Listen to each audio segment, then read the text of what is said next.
ধৈর্য কখনো মানুষকে ঠকায় না, বরঞ্চ সফলতার দিকে এগিয়ে নেয়। হ্যালো, আসসালামু আলাইকুম। সবাই কেমন আছেন? আশা করছি ভালো আছেন। আলহামদুলিল্লাহ, আমরা অনেক ভালো আছি। তো আজকের রেসিপি হলো মুরগির রোস্ট রান্না করা রাঁধুনি মশলা দিয়ে।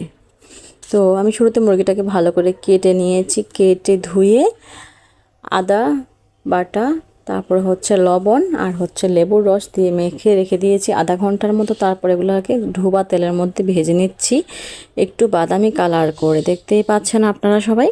আর এখন আমি রোস্টে বসিয়ে দিব, ঠিক আছে? তো রোস্টের জন্য আমি তেল দিয়ে দিলাম, তারপর পেঁয়াজ বাটা, তারপর দিয়ে দিব কিছু সরিষা বাটা, ঠিক আছে? রোস্টের মধ্যে সরিষা বাটা না দিলে ভালো লাগে না।